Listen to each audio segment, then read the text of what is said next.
Greetings and salutations, and welcome to episode 163 of Ref the District. I'm Nathan Perry. That's Trev here with me. No stoner, trying to enjoy his birthday. The big man turned 55, double nickel. So we do want to wish him a happy birthday here from us at Ref the District. So it's the full birthday month, right? So we start with EP at the end of February. Mine just passed. We had stoners today, and yours is coming up. Not next week. I think it's the week after. Yeah, 24th. Right? It's the 24th. Yeah. So it's the full birthday month. Maybe next year we'll do like a birthday thing. We had the season of giving a couple seasons ago. Maybe, so we're not competing with Christmas and a lot of the other charities. Maybe that's what we'll do is we'll do a birthday kind of celebration and charity donation when it comes to that. But that is a future talk. That's not what we're talking about now, although we will be talking a little bit about the future here in episode 163. In the cool down, we're going to be talking about some trauma that we've all been through, and that was called the Dan Snyder era, and how that's affected our opinion on what's happening right now, both in free agency signings and also joining the QB conversations with for the combine. So we're going to talk about that in the cool down. For the game, the bargain bin shopping has already begun, Trev, and Zach Ertz is Washington's first signing. Free agency doesn't even start until next week. The illegal tampering will start on the 11th. Zach Ertz, by the way, not one of those, not having to worry about it because he was cut. And so that's why Washington was able to sign him. But there's more coming. And so we're going to talk about who they might end up signing from what is going to be the bargain bin. Adam Peters told us, don't expect any big splashy free agent signings. I'm going to believe them. And then here in the warm-up, we're going to be talking about cutting ties. Washington had made a couple of moves late last week. So we do our show every Wednesday live at 7:30 Eastern on YouTube, Facebook, and Twitter. And then it goes out onto your favorite audio platforms that same night. So you can listen to us anywhere. And so wherever you're listening to us, make sure you leave a rating, review, like, and subscription right here on YouTube. But we do that. We do this every Wednesday.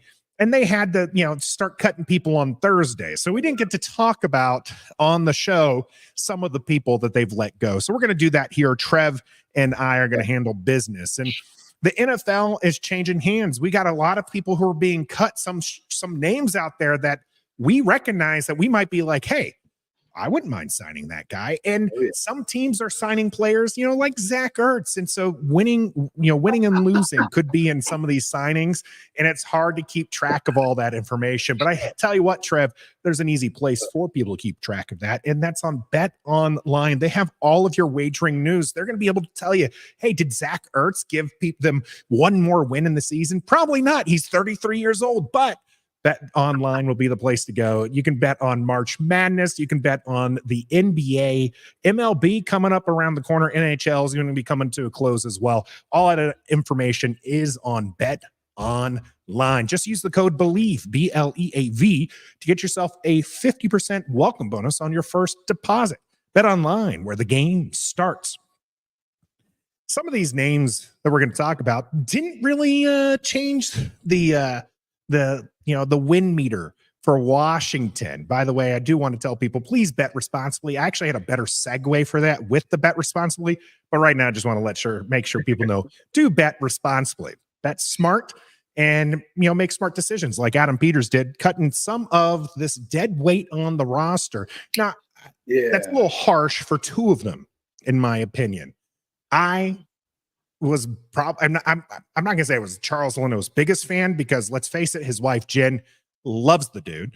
But I definitely, as far as a fan's concerned, was one of his biggest defenders against everybody who thought he was trash. He was solid, nothing special. He had still 1 year left on his deal. And I believe he is still owed $8,250,000.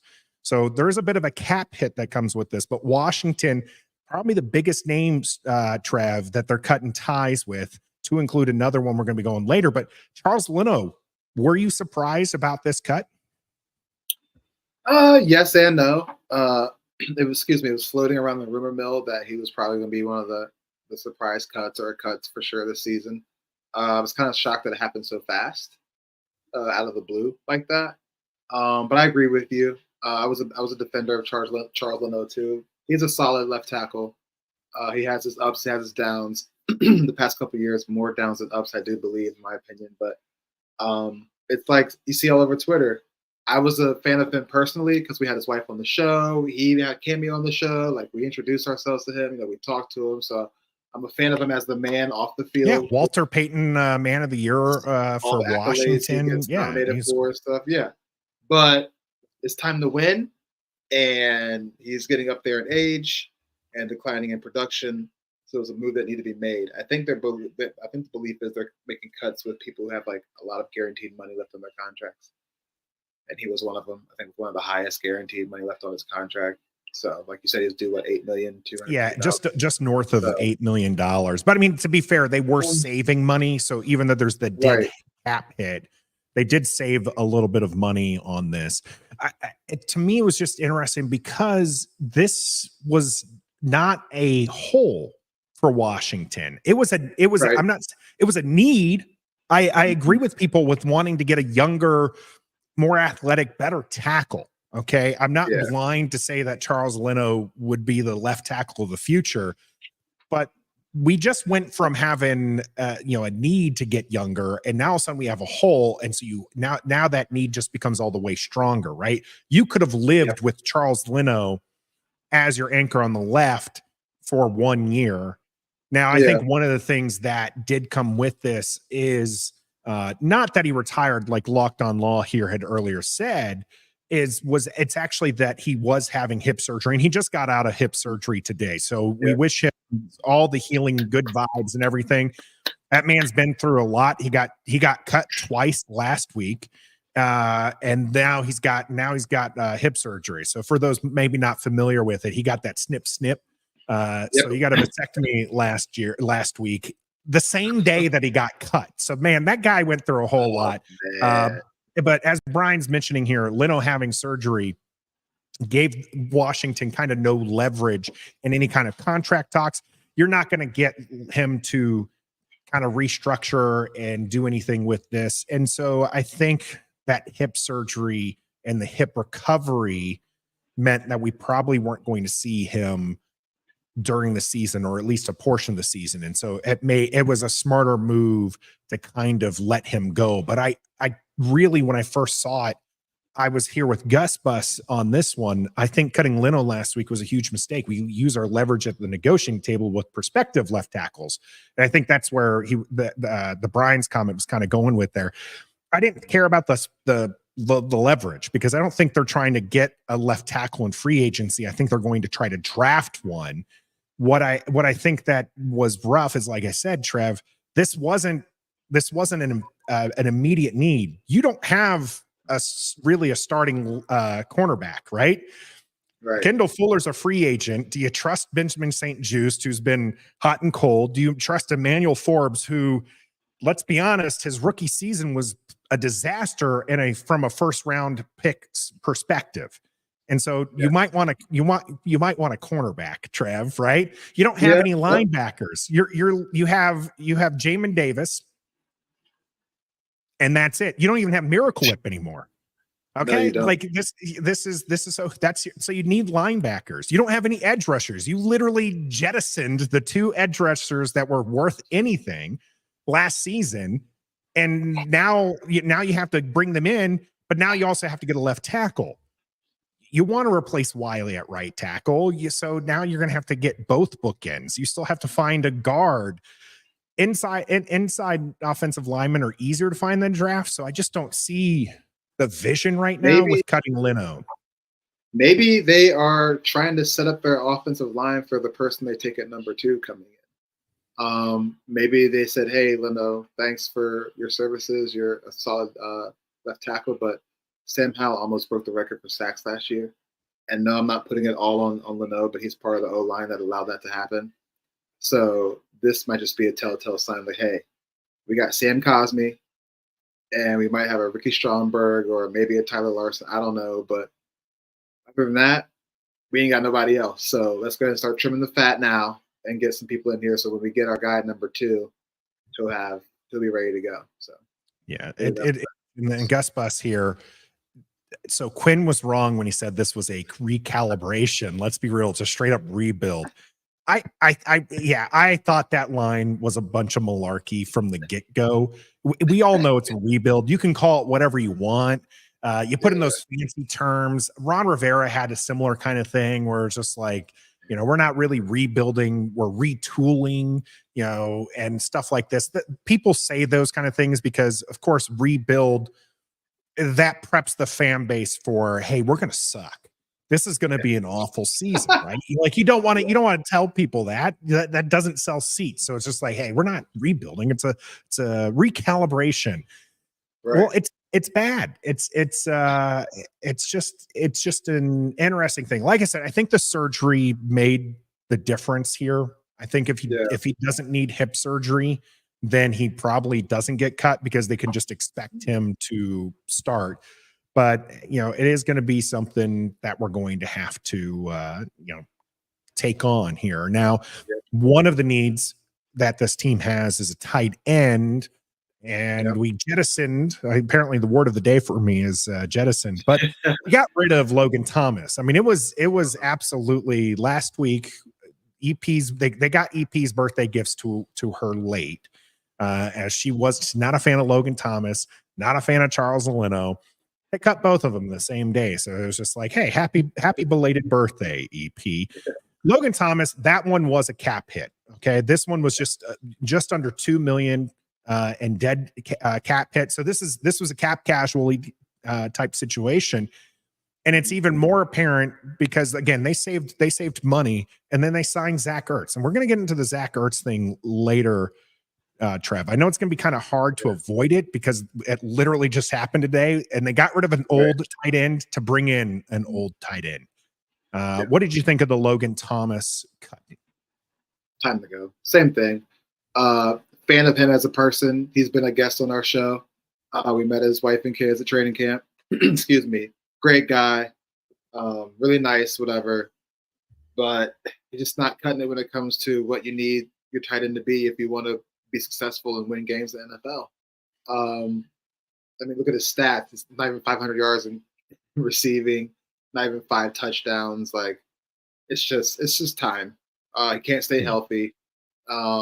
It's a hard transition to be a quarterback your whole life, and then, in order to keep a spot on the roster, you switch positions to be a tight end.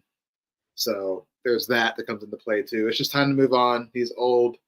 We'll get to Zach Ertz and his age too, but quick tidbit: I think Zach Ertz is a more productive tight end, hands down, no matter the age. So the age. His worst seasons, I was looking it up today. Yeah. His worst seasons are still better than his worst healthy seasons. I will say that are better than a Logan Thomas full season. Exactly. Like great guy. Thanks for your time here. No drama off the field. You were probably a great guy in the locker room, but. Yeah, we loved having him on pre-draft a couple of years ago when we selected Jahan Dotson. We had him on the channel. And again, I think that we can say that of any person who is really on the team, and especially the ones that we've kind of gotten to know over the last 3 years doing Ref the District. Great people. Logan Thomas was one of the ones that, so as much as I went to bat for Charles Leno, Logan Thomas is the one I just didn't understand because everybody loved this guy's production on the field. Like, I get it, liking him as a person, but people were like, oh, he's a great tight end. He's one of the best tight ends. Like, he's the reason why we had coined the term decidedly mediocre, because that's what he was. Like, his best seasons, he's like maybe 700 yards. I'd have to, again, look it up for Logan Thomas, but like, that's a great season for him, is 700 yards and a handful of touchdowns. But people treated like that was the norm, and he had like one good season out of the entire time he's been in the career. And it's not like you've mentioned the health issues. When I think of a great, tight end, great Washington tight end who had health issues, I'm going to go with Jordan Reed. Because every time that man got on the field, he was a difference maker. Yes. Logan Thomas could be a reliable target, but he's not a difference maker. No. He was a middle of the pack tight end, and people loved him and treated him as if he was a top 5. And I just did not understand that. I do understand the cut. I agree that it's time to get younger at that position. And you got a couple young guys who you're trying out, seeing what's going on. There's maybe a few others. Now you signed Zach Ertz. We'll talk about that later. But it was time to move on from that one. And then there's one other cut pending. Hasn't actually officially happened, but it is going to be not a money decision at all, Trev. And this one's also not a surprise either, because the play just wasn't there. Nick Gates is expected to be let go by the team.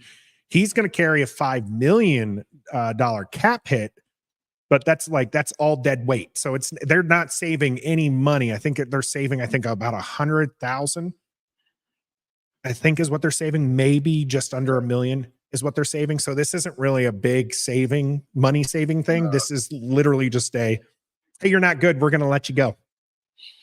So yeah, no surprise with Nick Gates. It's kind of funny. Last week, I'm pretty sure it was last week, Trev, or maybe the week before, we were talking about Nick Gates and how we liked him on the team, right? We talked about the hockey formations that you just throw out the bruisers.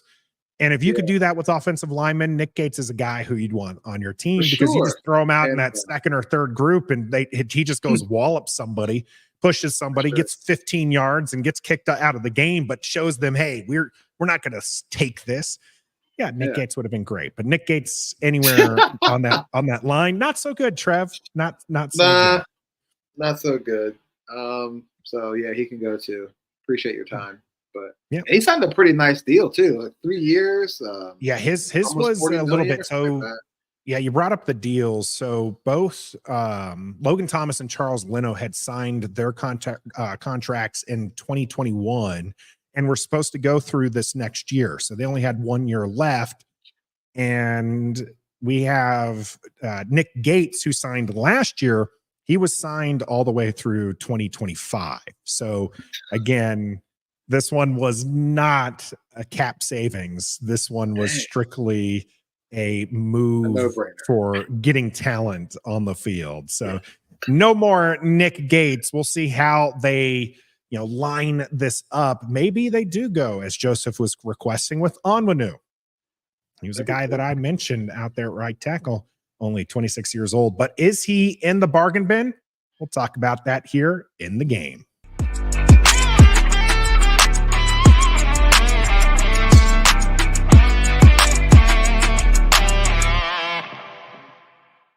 Welcome to the game, presented to you by Don't Sleep Energy. You're not going to want to sleep on any of these players we're going to talk about from the bargain bin. You don't want to sleep on the job either. Make sure you head over to don'tsleepenergy.com. Get yourself set up with some wonderful energy drinks, or maybe you'd like an energy shot, or maybe you just want some of their wonderful merchandise, or Trev, maybe people just want to support a local business. That's Don't Sleep Energy. Use the code DISTRICT. Get yourself 10% off your entire order. Don't Sleep Energy.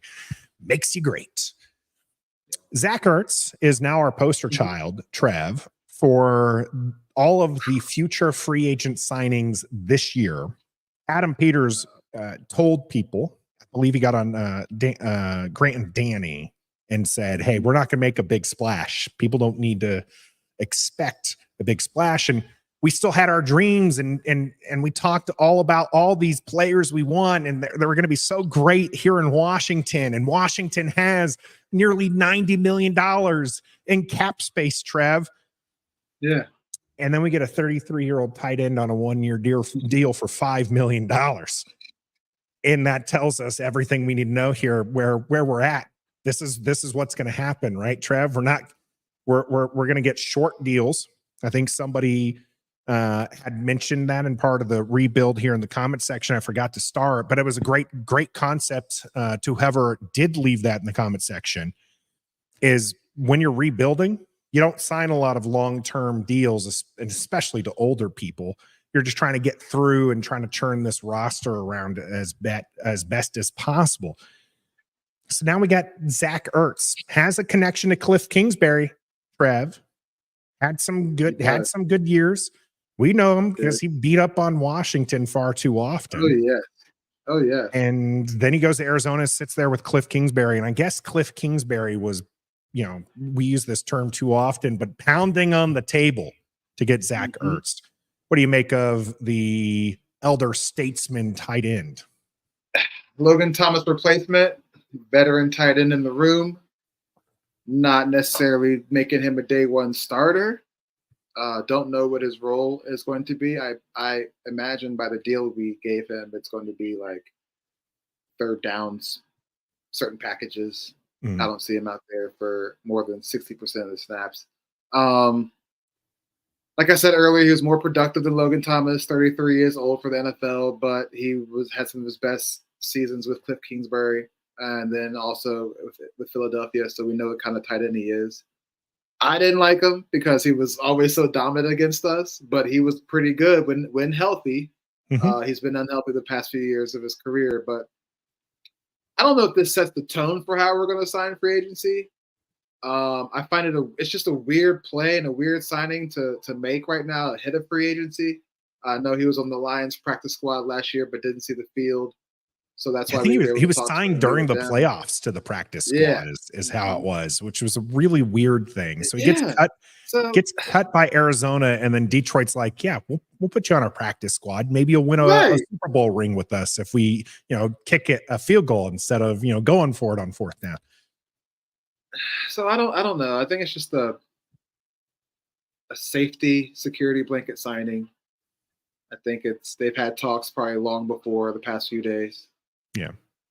Probably as soon as Cliff got hired, he reached out. I don't know. I'm not excited jumping the table, but I'm also like not down the dumps because I do believe he can give us more production than what Logan can give us. Oh, so sure. I don't think he could produce worse, Trev. I don't think. No, unless he gets injured week 2, and then it's like, okay, it's a waste of $5 million, but it's $5 million, which is like $5 to us this year in salary cap.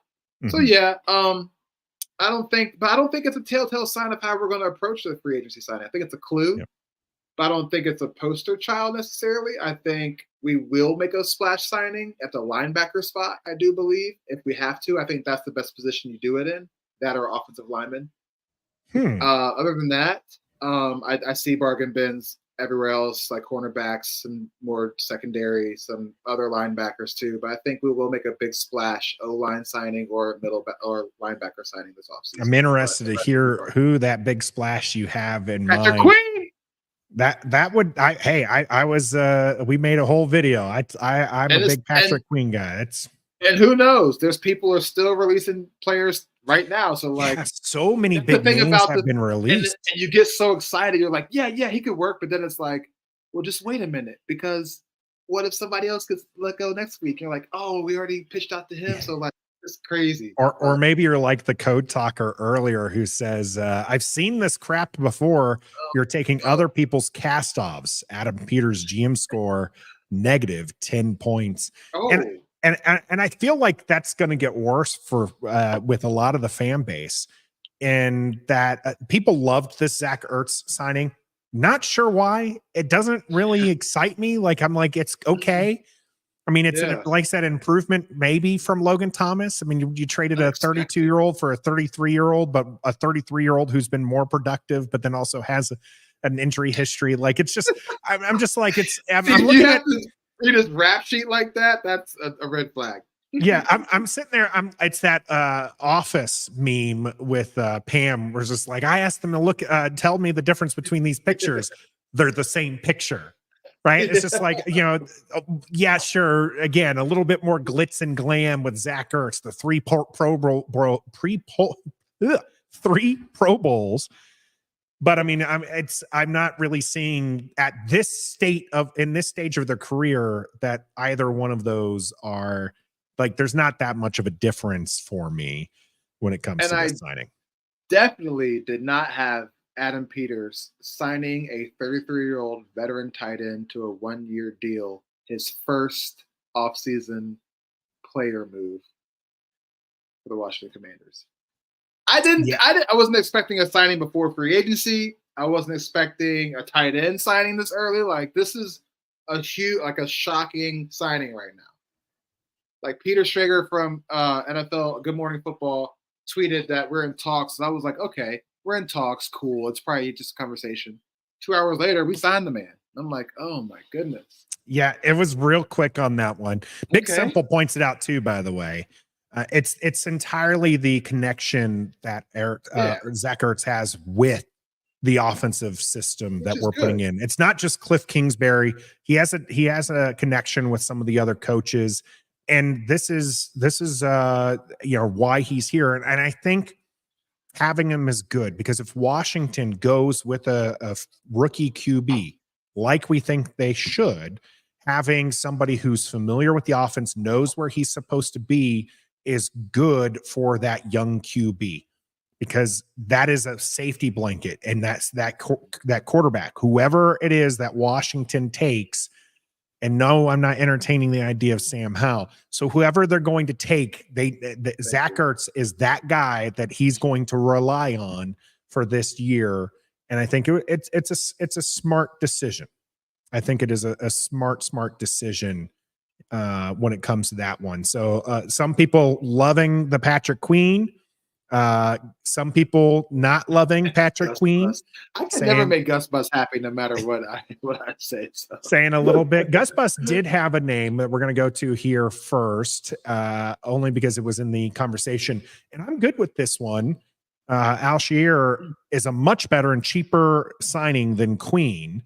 And I have to agree, and I do think there's some merit here. When I had to close off my brain to the splashy signings, Trev, this is a name that kept popping up that actually can play and had a prove-it deal last year.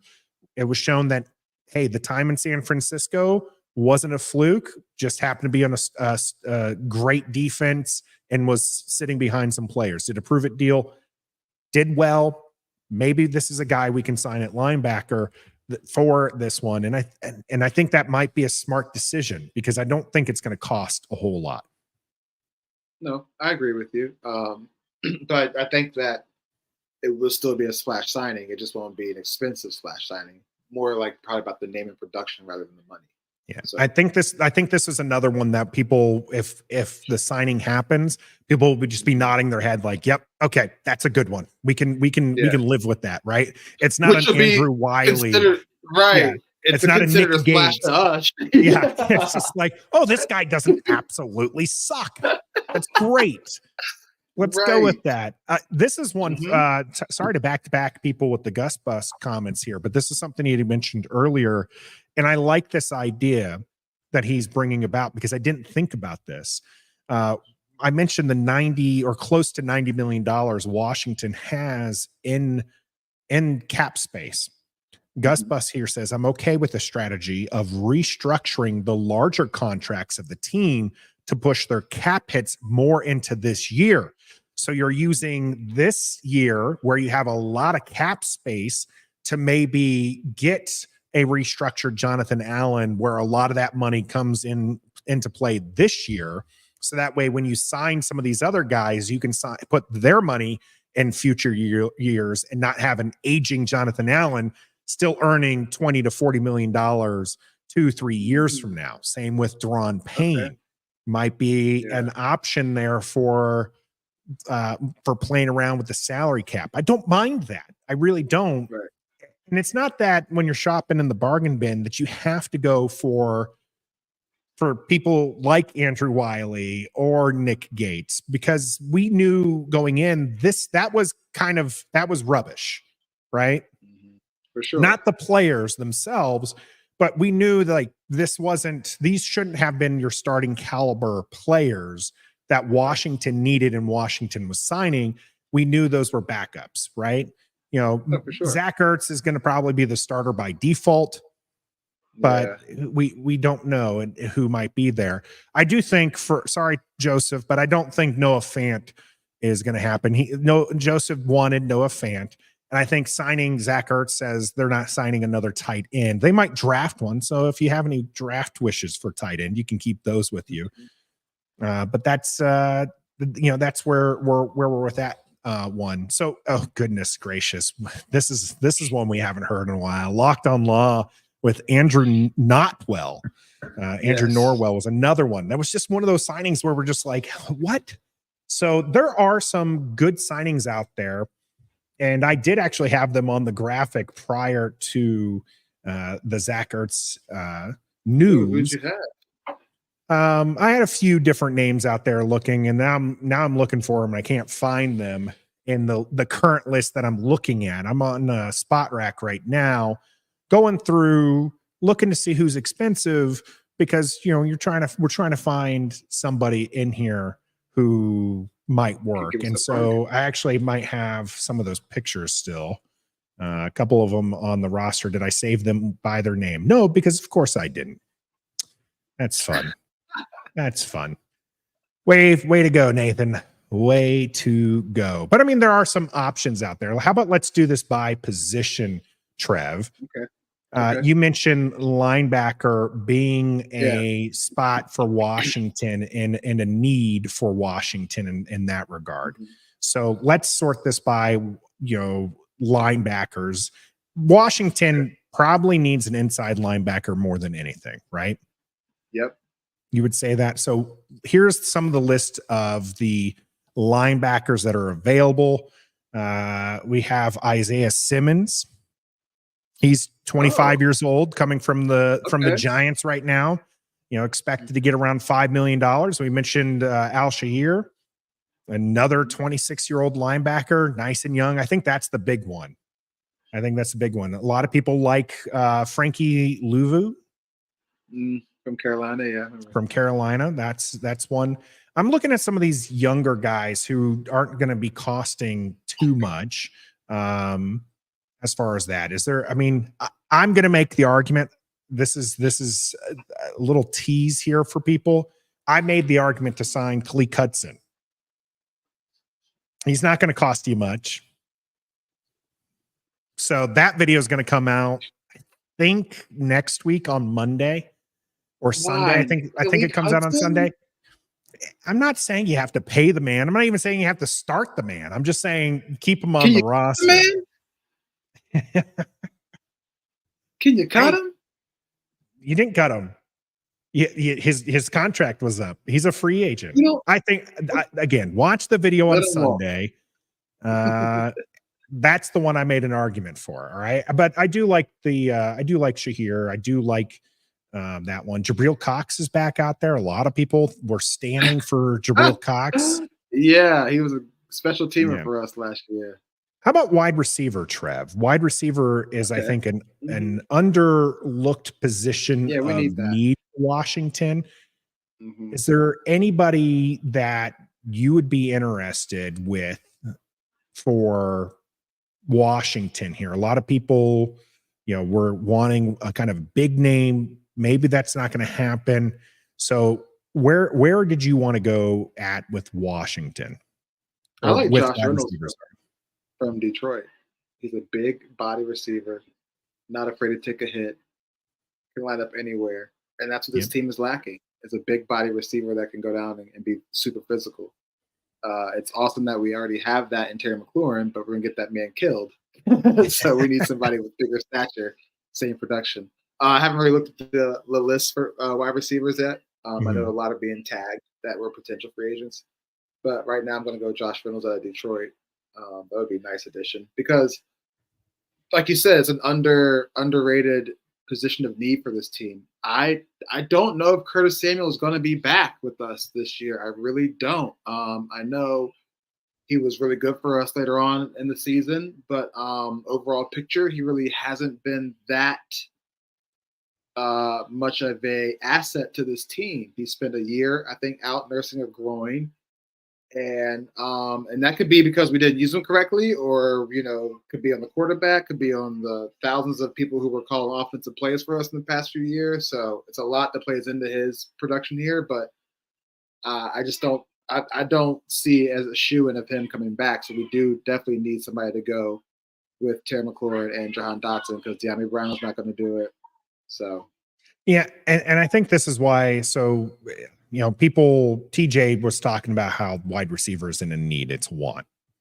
And I do think I'm not saying you have to pay a big bucks for one of the top wide receivers. Okay.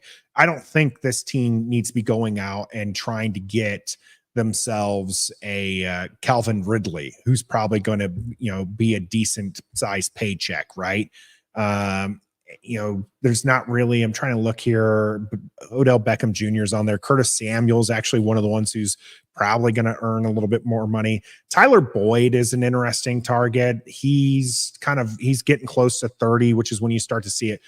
Washington needs a wide receiver 3. Now, whether or not they draft one or they sign one, they just need to fill up this room, because this room right now is Terry McLaurin and Jahan Dotson. When Adam Peters talked about the strength in the wide receiver room, that's what he talked about. He didn't talk about it as, oh yeah, De'Ami Brown is lighting it up, and I believe we're going to unlock him. That was year 3 for De'Ami Brown, and I thought he was gonna break out, and he didn't. So that's why I think this is one where they could potentially target. But I understand people don't want it. We already got a tight end. I don't expect us to get there. There are some tackles out there. One we're kind of familiar with. How did you feel about a reunion with Jerron Christian? No. I'm big on Onwenu. We had a whole video about him. I think that he could be a nice right tackle signing for Washington, and then they can get a left tackle, try to get in a left tackle with one of their higher picks. It's hard. Yeah, it's Trev. It's difficult because when you look at the success rate for tackles that are taken outside the top 20 picks, that success rate drastically falls. So I would prefer them to sign tackles that maybe are the Leno signing. Maybe you're not getting a Trent Williams off of that, but if you can get somebody who can continue developing and be middle of the pack, then I think that's worth signing, and then trying to get your left tackle in the draft later, because again, the success rate falls off. But interior offensive linemen, those are good hits on the second and third round. So those are ones like, hey, we don't need to sign a guard or a center. Right. We can hit on those in the draft. But there's a bit of a gamble when it comes to all of those, because you just don't know how they're going to fit. Is this going to be a signing that is similar to an Andrew Wiley, right? Where, I mean, he was on a Super Bowl winning team and he had a heck of a Super Bowl. He didn't give up any pressures in the Super Bowl. He had a bad year, but he had a great playoff push, and he had some success before that. And so it was like, okay, are we going to get the Andrew Wiley from the Super Bowl, or are we going to get the Andrew Wiley that's a turnstile? And we got somewhere in between. I know a lot of people would say he was a turnstile, but statistically, he was doing no worse than some of the others. He just had raw numbers that were worse, but that's because Eric Bieniemy was having Sam Howell drop back 50 times a game. So the sack rate was still at like 10%, but that happens when you're going to have higher numbers when you drop back that much. So it's just so tricky. And I feel if Adam Peters goes through with the bargain bin shopping, Trev, I feel like we're not going to make movements in the way we want. Maybe that is a little bit, I know we're going to talk about the trauma talk later, but maybe this is just because it feels a lot like what Ron Rivera was doing the last 2 years. Right? Ron Rivera, the last few years, he wasn't making a big splash signing. He got Curtis Samuel. He got William Jackson III. Those were big names when he first started. Mm-hmm. It took us too long to see the Curtis Samuel that we signed from Carolina. Mm-hmm. And William Jackson III was just not it. No. And I mean, he played great. There's a reason why he was one of the top signings that year. But as soon as he got here, it's not just that he didn't fit our system, and Jack Del Rio and Ron Rivera didn't know how to play him, or they signed a man corner and tried to get him to play zone. I get all that, but he went on to other teams, and I can't even tell you whether or not William Jackson III is even in the league right now. I'd have to look that up. Mm-hmm. And so I agree. That is where it's just kind of like just like the draft, there's a little bit of a of a crapshoot. And when you start signing lower talent, Trev, I get Yeah. worried that we're not going to get the most out of it. I mean, we have a lot of money. There's got to be some kind of a splash signing. There has to be. I mean, I don't know if it's a play to go on air saying that you're not going to do that. I don't know if that's a telltale sign for other teams or smoke for other teams. I don't understand why he said it. But we haven't had this much money in a long time. And when we did, we shopped even below the bargain bin. So there's got to be at least one splash signing that's not like a crazy lucrative deal. But like I said, the name and the production and the affordable bargain price, that could be a splash to us because, like you said, the splash signings we've had in the most recent years are William Jackson and Curtis Samuel. Okay? So yeah, Curtis Samuel is like the third best wide receiver at that free agency. Yeah. William Jackson was considered, one of the top two. And it sounds like we're not getting him. And it's not that we have to go the Deion Sanders, the Bruce Smith, the Adam Archuleta route where it's a big name and a big splash and a big money. I'm not trying to go back to circa early 2000s, right? That's not what I'm trying to do, but it's just like you want to try to sign some talent. And I think there's some out there. There's a linebacker name I'm going to throw to you, under 26 years old, Josh Uka is how I'm going to try to pronounce this one. UCHE from New England? UCHE out of New England. He's had a productive career. He's been a backup. Maybe this is a signing Washington can get and kind of make the most out of. But there's some of these names like Jared talking about Barkley. I know there's a few people trying to get that, but I just don't see that we're going to go for that splash based off of what we've heard and what we're seeing. We're not even trying to, sign some of our own guys like Cam Curl. Deluxe here, I'd mentioned a lot of people are talking about Cam Curl being cut. It wasn't. He's a unrestricted free agent. He started some commotion this week, Trev, by just posting the peace sign emoji. That's all. That's all he did. That's all he did. A little peace sign emoji, and everybody was just like, "Okay, he's gone," because it coincided with Washington not using the either tags, franchise or transition. And all of a sudden we have a peace sign from Cam Curl, a fan favorite. Video's coming out tomorrow. I debated releasing it early because Stoner and I recorded on Monday. He wants to convince everybody to sign Cam Curl, and here he is giving us the deuce sign, and people are like, "Oh, he's out. Peace out." Yeah. I think peace. It locked on law. A lot of people took it as a peace out. Like he's gone. That's how people took exactly it. What it is. It was literally just the peace emoji. That was it. And people ran with it. Later on, he put a laughing emoji because we're silly. We're dumb. We all just took the bait. Like Zero mentioning here, we're all bad at evaluating talent. Hopefully the new regime is better at it. I agree with that. And we're all bad at all this. If Cam Curl doesn't get signed, we're still in the stage, right, Trev, of believe in Adam Peters. Is that right? Or as if he doesn't sign Cam Curl to a reasonable deal that we bring out the pitchforks? I'm ready. I can't stop believing in Adam Peters after 2 weeks of off-season moves. I can't do it. You got to give the man a chance. I mean, he's a talent evaluator for a reason. Look what he did in San Francisco. A lot of people give John Lynch credit, but he was right there in his ear helping him too. And a lot of people give him a knock for the trade for Trey Lance, but that's not the only thing he did while he was in San Francisco. So I'm not going to not believe. I mean, I'm part of the club that Cam Curl is asking for too much money for his production on the field. I know he's a fan favorite here.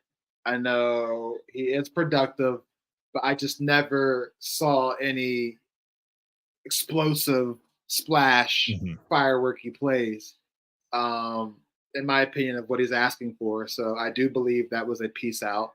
I'm going to go test the market. But yeah, I still believe think when he Peters. tests the market, I think he's going to find out that, he was being evaluated properly, right? Right. Yeah. But somebody's I don't think he's going to find I don't think he's going to find the bag as it's put. I think that I think he will sign elsewhere after everything that's transpired. I don't want to spoil too much from Stoner's thing. Stoner's ready to buy the jersey if he re-signs here. But I just think that, the problem with Cam Curl, right? And someone had put Grimjaw here. Cam Curl is an Ed Reed. Okay, we're gonna be all right. We're gonna be all right, says Grimjaw. And you said he's not explosive. We don't see this. I don't think that he's too slow, as Rockman put, but I will say this. He reminds me a little bit of Landon Collins. Okay. Ooh. Landon Collins was a player I absolutely loved coming out of college. I was so upset that he went to the Giants in the second round because I wanted him here. We signed him. I was on it. I loved the signing. I thought it was great. Thought he was going to be a wonderful safety for us and that we were going to get more out of him than the Giants got. No, turned out he is really just a box safety. Yeah. And while solid production in kind of a tweener role where he's not quite a linebacker, but not quite a safety is kind of where Landon Collins ended up falling and then went back to the Giants. And again, I don't know what happened to him, but I feel like that's Cam Curl, and Cam Curl was taken in the 7th round. So it's surprising that he's been this productive as a 7th round pick coming out of Arkansas. But I feel like he's going to follow that same kind of trajectory where he's going to go to a team and he's going to have that box safety role, which he is good at. He plays great in that 8 to 10 yards off the line of scrimmage. But outside of a solid tackler, he's not somebody who's going to produce a whole lot of not $15 million a year worth. No way. Yeah, and that's another thing. Too much. The turnovers. I saw that on Twitter a lot. He didn't have a lot of turnovers. And then you've got former players chiming in saying it's not all about turnovers, is it? Yada, yada, yada. So, but it is at the same time. Like, it isn't, but it is. And with Joe Witt coming in saying the ball is air, the ball is life. We need Mike the ball. H with that, yeah. That don't fit Cam Curl's MO. It just doesn't. So he's gone. So we're talking some free agents in the bargain bin. If you have a choice that you would like to convince us to sign, go ahead and throw it here in the chat if you're watching live, as we do every Wednesday. Washington also in need of a kicker, as Joey Sly is not out there. Let me see if I can't find you some of the kick. I am not drafting a kicker. I might bring in an undrafted kicker, but I'm not drafting a kicker. Do not do that, Trev. No, do not do that to me. Here's some of the names that are out there right now. Will Lutz, Greg Zerline, Greg the Leg. He's almost 37 years old. Jeez. Nick Folk is almost 40. Greg Joseph McManus, Joey Sly, Bullock, McLaughlin, and Dicker the Kicker is out there as well. Yeah. So Washington, go get Craig the Leg. That'd be all right. Washington has a lot of needs right now. Do you think for the offensive line, to backtrack to that, because Tyron Smith, left tackle from the Cowboys, is now entering the market, and people are connecting that with Dan Quinn. Would you rather draft your interior lineman and sign vets for your outside, or vice versa? No, I do think that you can. I think you're better off in the interim. I want to stress that part, in the interim, meaning just in the short period. You're better off finding your decent starter level tackles in free agency. You're not going to find a top tier tackle in free agency. That just doesn't happen, right? They don't just come out of the woodworks like that. No. But you can get a Charles Leno who, again, serviceable, not sexy, to kind of hold you over. And then you draft some tackles to try to develop into becoming the left tackle of the future, but you're more likely in the 2nd and 3rd rounds to find good starter level interior offensive linemen, centers, and guards. Sam Cosmi, 2nd round pick, the first one in years. Washington, I will say, has hit on as an example here. You're going to be able to, get a player like that in the 2nd or 3rd that will play at guard, center spot and excel, not just be starter level quality, but excel. and then you can try to find your left tackles in the next year, right? Get a 29-year-old left tackle who is going to be successful this year. Maybe not great, but it's not going to get your quarterback killed. Sign someone like Mike Onwenu out at right tackle, who's young and I believe can play right tackle at a quality pace, at a definitely a good NFL starter for years to come. Okay. So you have that on your right side. You get some left tackle who can hold down the fort this year, draft a couple of tackles, this year and one of your later round picks, and then try again in the first round next year to kind of get that left tackle of the future. That's the way I would go. So bargain binning shopping doesn't really sound like a bad idea.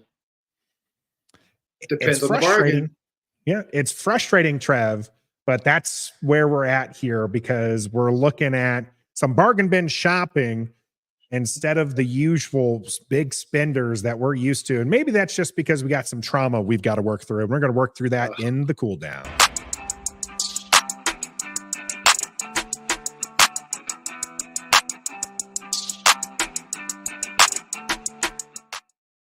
Welcome to the cool down. I might have missed a few names here that everyone was dropping in the chat. Some good conversations going there. We appreciate everybody in the chat that's coming out here. If you are watching this live, make sure you hit that like button for us.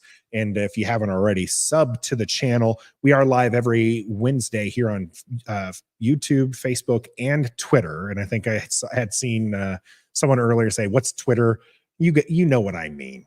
You know what I mean. I'm not calling it X. I call it Twitter too. It's Twitter. It will always be Twitter. If you type in Twitter, like that's the actual thing. And we're not going to get into that. We're going to get into some of the trauma that we've got to work through, Trev. Oh gosh. We're so mad. First off, let's do the free agent. Okay. Yeah. We're so mad about this bargain bin shopping. I'm saying we collectively, like we want the big names, right? We see the big names and we're like, hey, this would be someone I want Washington to sign. It's natural as a fan to do that. You see the large cap space that Washington has and you're like, hey, we can afford to get, even though I know he's tagged, don't at me, L'Jarius Sneed. Okay. Right. Gonna cost you a lot of money. But that's who you want because that is a big name you're familiar with. That guy is going to be a splashy signing and we want that. I brought up in the game, right? We were going through that the first 5 years, and I know I got a lot of dollars in the jar today. Dan Snyder did this to us, right? He was big sign after big signing after big signing. We had the 1995 All-Pro list playing for the 2002 Washington Redskins. Not a way to go, Trev. Not a way to go. So here we are. Getting frustrated that we finally have, Stoner likes to say this, right? We finally have adults in the room. Yes. And they're trying to make adult decisions and we're getting frustrated. Now, one of those adults in the room, Trev, is Josh Harris. And this is the other trauma that people went through. Last week, it was reported that Josh Harris was in the room during the QB combine interviews. A lot of people not happy with that. A lot of people saying it was a red flag.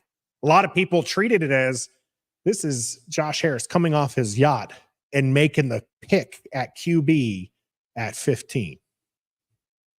It's neither one of those. It's not. He just bought an NFL franchise for $6 billion. If the man wants to sit in on a meeting with a candidate of his future of the franchise, the leader of his franchise, the face of the franchise, the most important position on the field, he's going to do it. It's a meeting. It's an interview. You're getting to know these players at the combine. You're talking ball and talking shop, but you're mainly getting to know the person as a person. And if Josh Harris is the owner, and he's in the meeting with somebody who wants to lead his franchise that he just spent $6 billion on, I'm going to sit in the meeting too.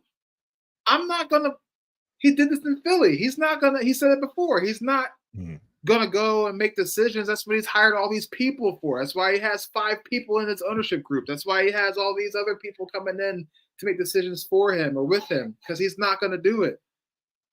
If he was, he would have been owner slash GM. He wouldn't have gotten Adam Peters. He wouldn't, he would. I don't think he would have had a whole search party advisory No. group as it was called to find a head coach if he wanted to make these decisions himself. Let the man sit on the meeting, bro. The man spent $6 billion. He gonna sit there if he wants to. Yeah. So Brent, this is kind of what we're talking about here. Snyder did the same thing. So why is it different with Josh doing it? This is what's cracked me up with a lot of people is like how on one it's good and one it's bad, right? In this case, Snyder had shown repeatedly that it was a bad thing for him to be involved, right? He is just like us. Would you truly want Trev or myself or even Stoner, if you're a big Stone Dog fan, to make the picks for the team? We might get it right some of the time, but let's face it, we're not nearly as intelligent as somebody who to the game as somebody who's living and breathing it the way that they do, right? Josh Harris, not a guy who really he knows how to make money. You don't become a billionaire if you don't know how to make money. Right. But he's not somebody who should be making the personnel decisions. But that's why he did hire somebody. Dan Snyder failed to get that right several times, and so that's why that's why people are knee-jerk reaction being like, "Oh gosh, it's just another, the former guy," and it's not. It's simply not. He's an NBA guy. He wants to come and see how the NFL Combine works. I think you mentioned that he did this with the 76ers. And he even said it, previously that he wants to be in the room when these decisions are being made because he wants to understand the process, right? He wants to figure that out and be that. And being curious, there's absolutely nothing wrong with it. The 76ers bit, someone had posted an article that suggested that Josh Harris did pressure his front office staff to make a pick that ended up not panning out. I forget which the picks are. If someone wants to share that in the chat, you can go ahead and do that. But I agree with you. I think it's a nothing burger, but that particular instance, I guess maybe he was a little bit, but he could also have learned from that, right? If the guy he likes doesn't pan out, then I wouldn't be going back to the board and being like, yeah, no, take this guy. I know what I'm talking about. I agree with you wholeheartedly. Yeah, it's big time nothing burger as far as that was. Let's see here. Gus Bus, if Stone Dog was making picks, we'd be getting weekly shorts where Stoner declares insert player name is him. Oh man, he is never going to live down that video. I don't think he's ever going to forgive us, Trev. He should. Me in particular, because I was the one who was telling him like Sam Howell can be a franchise quarterback. I convinced him, and then I unconvinced myself. Mike H here, Charlie Casterly said you are lucky if you hit on 33% of the draft picks. He's not wrong. You get 7. Ideally, you have at least 7 picks each draft. If you hit on 2 of them, that's a darn good draft. That's awesome. And that's why you need free agency. That's why you need to find some players, because it's just not easy to do. And yeah, Jerry Jones is in the room. Nobody's saying nothing about that, but Jerry Jones has been doing that for years. Exactly. And that's expected of him. Josh Harris is new owner. He's coming in after the previous guy who absolutely mucked it up, and that's what has trauma. But again, it's not something Trev and I think was a big deal, but fans did. They thought it was a red flag, and they thought it was they thought it was more than what it was worth really taking the time for. Sort of maybe like Dominique, who put this in earlier in the chat, and I should have brought this up because I don't know this one, Trev. I did not. He was on ESPN today, NFL Live, First Take, Evening Sports Center. John Kyman, everybody reported that he's apparently auditioned for a spot on ESPN. I don't know, but they put him in the hot seat. If you legit said, if you were still head coach of Washington Commanders, what would you do? He said Jaden Daniels number 2. He thinks it fits Cliff Kingsbury's offense. Cliff Kingsbury likes a mobile quarterback. Jaden Daniels is it. Yada, yada, yada. Size doesn't matter to him. So he was out there endorsing And even saying that he thinks that we are going to take a quarterback at number 2. And he said with his time that he spent with Josh Harris, he understands that Josh Harris is a thorough kind of guy, because Adam Schefter came on and said that we are currently looking at all options, and that includes signing a vet, drafting a rookie, let him learn behind a vet, drafting a guy at number 2, vice versa. We're exploring all options. And that's when Ron Rivera said Josh Harris is a thorough guy, so he believes that report, but he does believe that we will take a quarterback number 2, and it would be Jaden Daniels, assuming Caleb goes number 1. I love this from exactly. That means Drake May is the pick for us, right? If Ron Rivera is telling us Jaden Daniels is the pick, I don't know that has any of the fan base's vote of confidence. I mentioned earlier about reading cue cards.